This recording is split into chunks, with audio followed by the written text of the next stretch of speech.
என் தங்கமே, இன்று உன் அப்பன் கருப்பன் நீ படுகின்ற கஷ்டங்களுக்கெல்லாம் காரணமாக இருக்கின்ற ஒருவரை அடையாளப்படுத்தி கொடுக்க வந்திருக்கின்றேன். ஏன், அவரின் புகைப்படத்தையே நான் உனக்கு காண்பிக்க வந்திருக்கின்றேன். இவர் யார் என்று நீ தெரிந்து கொண்டால் நிச்சயமாக உன் அப்பன் கருப்பன் எனக்கு நீ நன்றி சொல்வாய். உன் வாழ்க்கையில் இருக்கின்ற துன்பங்களையும் சோதனைகளையும் உனக்கு கொடுத்திட்ட இந்த மனிதர்களை கண்டு நீ வேதனைப்பட்டது எல்லாம் போதும். இனிமேல் எதற்கும் காரணம் யாராக இருக்க முடியும் என்பதனை தெரிந்து கொண்டு உன் வாழ்க்கையில் நடக்கின்ற பிரச்சனைகளில் இருந்து உன்னை மீட்டெடுத்து நீ நல்வழிப்படுத்த வேண்டும். உன்னை நீயே நல்ல நிலைக்கு கொண்டு வர வேண்டும். யார் நமக்கு உதவி செய்வார்கள், யார் நமக்கு நன்மைகளை தருவார்கள் என்று எதிர்பார்த்த காலங்கள் எல்லாம் போதும். தெய்வம் மட்டுமே தனக்கு துணையென கண்டு இந்த வாழ்க்கையில் நீ அடைய நினைக்கின்ற வெற்றி ஒவ்வொன்றும் நிச்சயமாக உனக்கு பெருமகிழ்ச்சியை கொடுக்கும் என்பதனை நீ மறந்து விடாதே.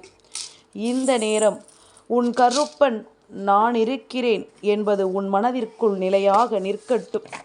வேறு எந்த விஷயங்களை எண்ணியும் நீ வருந்திக் கொண்டிருக்க வேண்டிய அவசியம் என்பது உனக்கு இல்லை.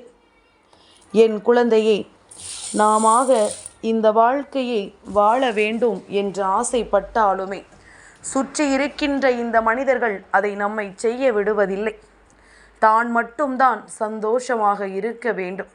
தனக்கு எத்தனை வயது ஆனாலும் சரி, சிறு பிள்ளைகள் நன்றாக இருக்க வேண்டும் என்று நினைக்கின்ற எண்ணம் இப்பொழுது யாருக்கும் இல்லை. தான் நன்றாக வாழ்ந்து முடிக்க வேண்டும் என்ற எண்ணம் மட்டும்தான் ஒவ்வொருவருக்குள்ளும் இருந்து கொண்டிருக்கின்றது. சரி, உன்னுடைய வாழ்க்கையில் நீ வாழக்கூடாது என்று நினைப்பதற்கு இவர்கள் யார்? இது உன்னுடைய வாழ்க்கையல்லவா? அதை நீதான் வாழ்ந்தாக வேண்டும். உனக்கான அத்தனை நன்மைகளையும் நீதான் அடைந்திட வேண்டும். உன்னோடு நான் இருக்கின்ற இந்த நேரங்கள் உனக்கு என்ன கொடுக்கும், ஏது கொடுக்கும் என்பதனை புரிந்து கொண்டால் சர்வ நிச்சயமாக உனக்கான நம்பிக்கையை ஒரு சேர உன் கைகளில் கொடுத்துவிடும் என்பதனை நீ மறந்து விடாதே. இந்த நேரம் நான் எதற்காக உன் வாழ்க்கைக்குள் வந்திருக்கிறேன் என்பதனை முதலில் புரிந்து கொள். நீ தினம் தினம் அனுபவிக்கின்ற துன்பங்களையும் வேதனைகளையும் பார்க்கும் பொழுது உன் அப்பன் கருப்பன் எனக்கு அது அத்தனை மன கஷ்டத்தை கொடுத்து விட்டது. ஏன், எல்லோரும் இங்கு வாழ துடிக்கும் நேரத்தில் நம் பிள்ளையை மட்டும் இத்தனை காயப்படுத்துகிறார்கள், நம் குழந்தையை மட்டும் எதற்காக இந்த மனிதர்கள் இத்தனை வேதனைப்படுத்துகிறார்கள் என்று சொல்லி இந்த கருப்பனுக்கு மிகுந்த மன கஷ்டம் வந்து விட்டது. இதிலிருந்து எப்படியாவது என் குழந்தையை நான் மீட்டெடுக்க வேண்டும் அல்லவா? என் குழந்தையின் வாழ்க்கையில் நடக்கின்ற சில விஷயங்கள் என் பிள்ளைக்கு புரியாமல் போயிருக்கலாம். ஆனால் இன்று அதனை தெரியப்படுத்த வேண்டிய கட்டாயம் எனக்கு வந்துவிட்டது. இதற்கு மேலும் நீ இப்படியே வருந்திக் கொண்டிருக்கும் பொழுது இந்த வாழ்க்கையில் மேலும் மேலும் உனக்கு வேதனைகளும் இன்னல்களும் வந்து கொண்டே இருக்கும் அல்லவா? சந்தோஷமான வாழ்க்கையை நீ வாழ வேண்டும் என்று யார் நினைக்கிறார்களோ இல்லையோ, இந்த கருப்பன் நான் நினைக்கின்றேன். நீ படுகின்ற துன்பங்கள் வேதனைகள் என்று இவை எல்லாமுமே உன்னை விட்டு நீங்க வேண்டும். நீ ஆசைப்பட்டது போல இந்த வாழ்க்கை உனக்கு அமைய வேண்டும். என் குழந்தையே, கெட்ட எண்ணங்கள் கொண்ட மனிதர்களை ஒருபோதும் இனி இந்த வாழ்க்கையில் திருத்திவிட முடியாது. அவர்களை நினைத்தால் மட்டும்தான் அவர்களால் திருந்த முடியுமே தவிர வேறு யார் நினைத்தும் யாரையும் இங்கு திருத்திவிட முடியாது என்பதனை முதலில் புரிந்து கொள். தனக்கு ஒரு கஷ்டம் என்றால் ஒருவர் ஓடி வந்திருப்பார். ஆனால் அதே நேரத்தில் அவருக்கு ஒரு கஷ்டம் என்றால் செல்ல வேண்டும் என்ற எண்ணம் கூட இவர்களுக்கு வருவதில்லை. அந்த அளவிற்குத்தான் இவர்களின் மனநிலை இருக்கும் என்பதனை நீ புரிந்து கொள்ள வேண்டும். இந்த சூழ்நிலைகள், இந்த மாற்றங்கள் என்று இவை எல்லாவற்றையும் கடந்துவிட்ட ஒரு வாழ்க்கைக்கு உன்னை நீ தயாராக வைத்திரு. உன்னோடு நான் இருக்கின்ற இந்த நேரம் இனி உனக்கு வாழ்க்கையில் பெருமகிழ்ச்சியை கொடுக்கட்டும். எந்த இடத்திலும் எதையும் தொலைத்துவிட்ட உணர்வு உனக்கு வேண்டாம். நீ நினைத்ததை விட இந்த வாழ்க்கை உனக்கு சிறப்பாக மாற வேண்டும். நீ ஆசைப்பட்டு விரும்பியதையெல்லாம் உன்னிடத்தில் கொடுத்து, உனக்கு என்ன வேண்டும் என்று நீ நினைக்கிறாயோ அதையெல்லாம் உன் கைகளில் ஒப்படைத்து, எப்பொழுதுமே உனக்கான பேரதிசயங்களை நான் உனக்கு நடத்தி கொடுக்கத்தான் நினைக்கின்றேன். ஆனால் உன் கஷ்டங்களுக்கெல்லாம் காரணம் யாரென்று தெரிந்தால்தானே உன்னால் அதிலிருந்து மீள முடியும். உன்னால் அதிலிருந்து உன் வாழ்க்கையை காப்பாற்றி கொள்ள முடியும் என்ற உன்னுடைய குரலை உன் கருப்பன் கேட்டேன். அதனால்தான் அப்பன் உனக்கு அந்த தெளிவை கொடுத்து விடலாம். நான் வாய் வார்த்தையாக சொன்னால் நீ நம்புவாயா? அவர்களின் புகைப்படத்தை காண்பித்தால் இவர்கள்தானா என்று சொல்லி சுதாரித்து கொள்வாயல்லவா? அதனால்தான் இந்த கருப்பன் உனக்கு அதனை சொல்லிவிட நினைத்து விட்டேன். என் பிள்ளையே, எதையுமே ஒளிவு மறைவில்லாமல் உன் வாழ்க்கையில் நான் வெளிப்படுத்த நினைக்கின்றேன்.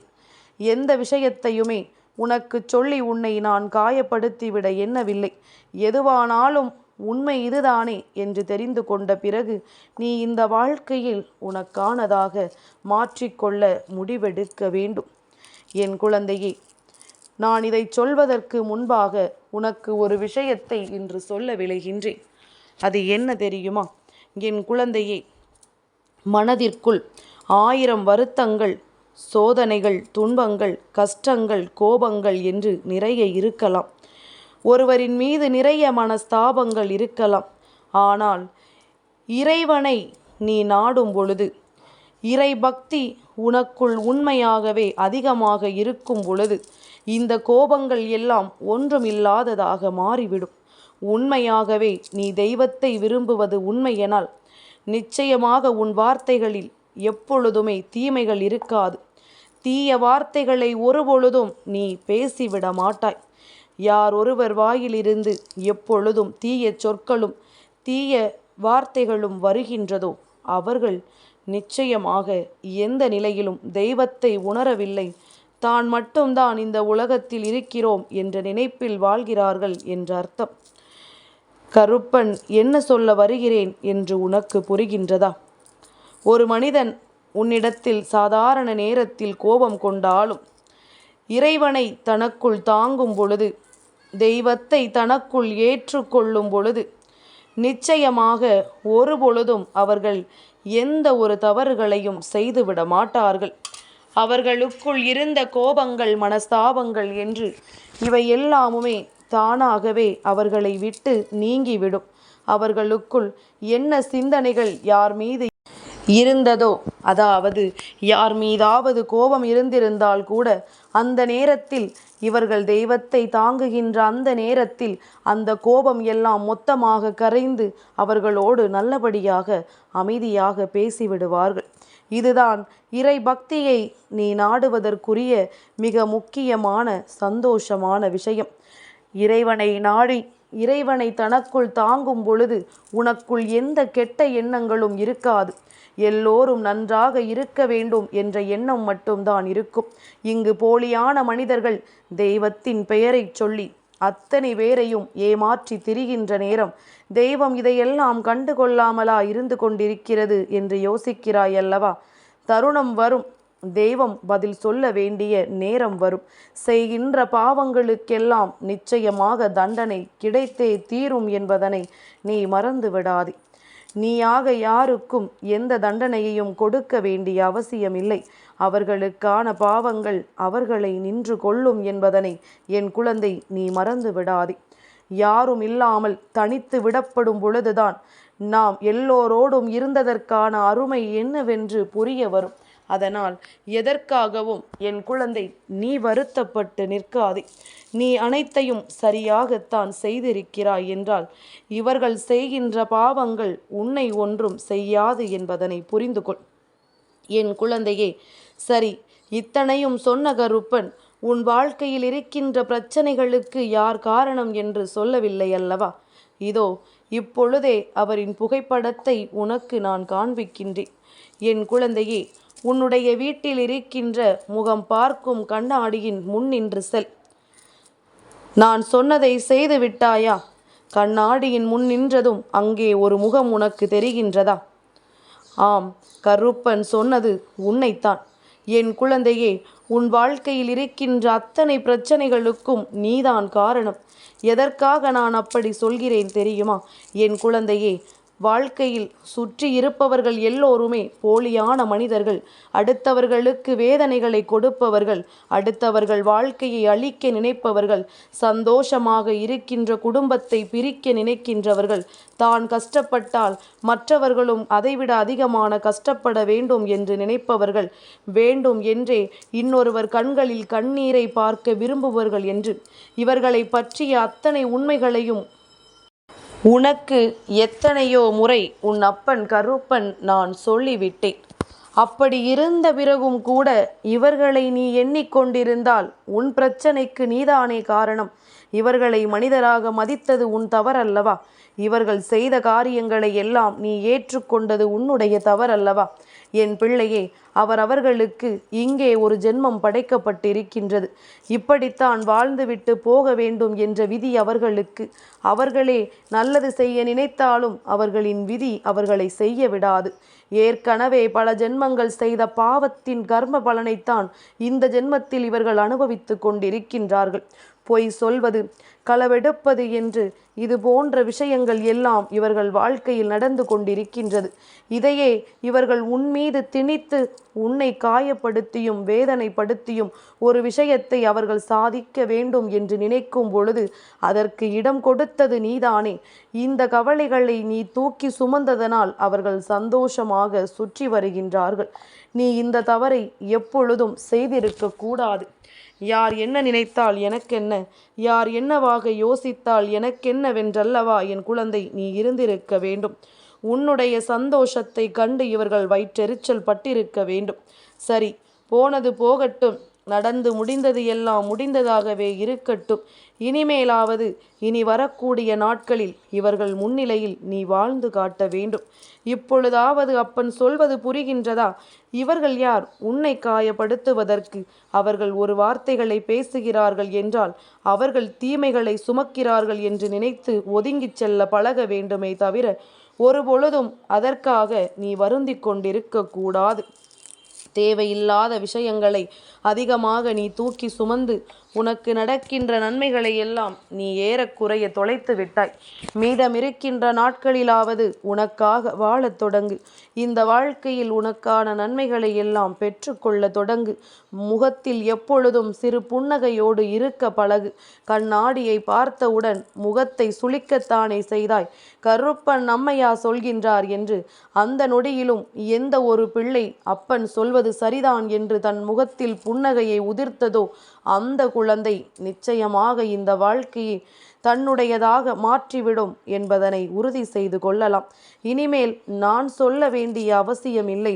நீ வாழ்க்கையில் அடுத்த கட்டத்தை நோக்கி பயணிப்பாயா மாட்டாயா என்று இப்பொழுது நான் சொன்ன இந்த விஷயத்திலேயே நீ உணர்ந்திருக்க வேண்டும்.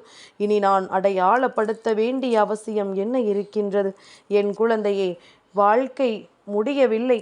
இன்னமும் உனக்கு தொடர்ந்து கொண்டுதான் இருக்கின்றது. ஒவ்வொரு விடியலும் தெய்வம் உனக்கு கொடுக்கின்ற மிகப்பெரிய வரம். விழுந்து நாம் எழுந்திருத்து விட்டோமானால் நிச்சயமாக அதன் பிறகு உன்னை வீழ்த்துவது மிகவும் கடினம் என்பதனை முதலில் புரிந்து கொள். என் பிள்ளையே, உனக்கு கிடைக்கின்ற வாய்ப்புகளை சரியாக பயன்படுத்திக்கொள். கருப்பன் உன்னோடு இருப்பதை நிச்சயமாக என்றென்றும் உன்னால் சரியாக புரிந்து கொள்ள முடியும். இனிமேல் யாரும் உன் வாழ்க்கையில் எந்த ஒரு காயங்களையும் தந்துவிட முடியாதபடிக்கு உனக்கான பல நன்மைகளை நீ கண்டு கொள்ளத்தான் போகின்றாய். இவையெல்லாமும் உனக்கு நடக்க வேண்டும் என்றால் முதலில் நீ சரியாக இருக்க வேண்டும். முதலில் நீ உன் வாழ்க்கையில் அத்தனை விஷயங்களையும் உறுதியாக பெற்றுக்கொள்ள தயாராக இருக்க வேண்டும். யார் எத்தனை கஷ்டங்களை கொடுத்தாலும் அதிலிருந்து நீ மீண்டு வர வேண்டும். யார் என்ன நினைத்தாலும் உன் வாழ்க்கையை என்னவாக மாற்ற முயற்சி செய்தாலும் நீ உறுதியாக இருக்கும் பொழுது யாராலும் உன்னை எதுவும் செய்துவிட முடியாது என்பதனை நீ புரிந்து கொண்டால் அதுவே போதும். என் தங்கமே, இந்த கருப்பனின் ஆசீர்வாதங்கள் என்றென்றைக்கும் உனக்கு முழுமையாக கிடைத்து கொண்டே இருக்கும்.